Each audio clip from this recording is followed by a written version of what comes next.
Un procès exceptionnel s'est ouvert ce mardi devant la chambre criminelle compétente pour les affaires de terrorisme. Il s'agit de la première audience de l'affaire du complot contre la sûreté de l'État.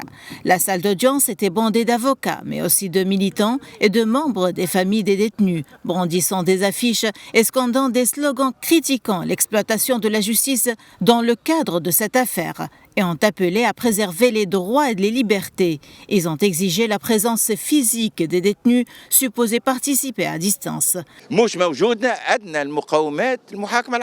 Les accusés étaient censés être présents dans la salle d'audience pour communiquer directement avec le juge. Aujourd'hui, les éléments d'un procès équitable sont absents. De plus, les conditions du procès étaient très difficiles. Dans la salle d'audience, qui ne pouvait accueillir plus de 50 personnes, plus de 300 personnes étaient présentes.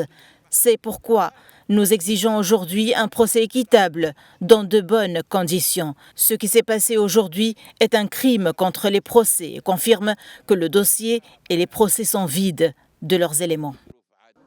Ce dossier judiciaire constitué en février 2023 met en cause une quarantaine de personnes soupçonnées d'avoir noué des contacts avec des diplomates étrangers dans l'intention de porter atteinte à l'intégrité de la Tunisie. Les accusations fondées sur la loi antiterroriste et le code pénal sont possibles de condamnation pouvant aller jusqu'à la peine capitale. À l'extérieur du tribunal, des membres de la société civile, des politiciens, des militants des droits de l'homme se sont rassemblés pour soutenir les détenus. Le procès a été entaché de graves violations dès le début et l'empêchement des accusés d'assister à cette audience ainsi que le non-respect des procédures et des lois confirment l'implication des autorités dans cette affaire. Il est loin d'être un procès équitable.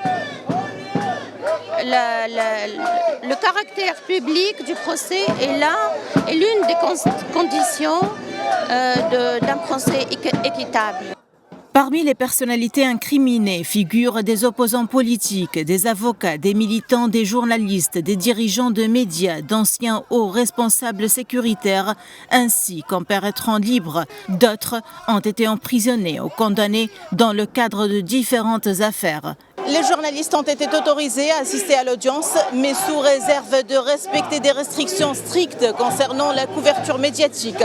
Aucun équipement de prise de vue, comme des caméras, n'a été autorisé, bien que la Tunisie ait une longue tradition de mise au pas de la justice. Cette affaire est inédite. Depuis Tunis, Najwa Becha pour Média.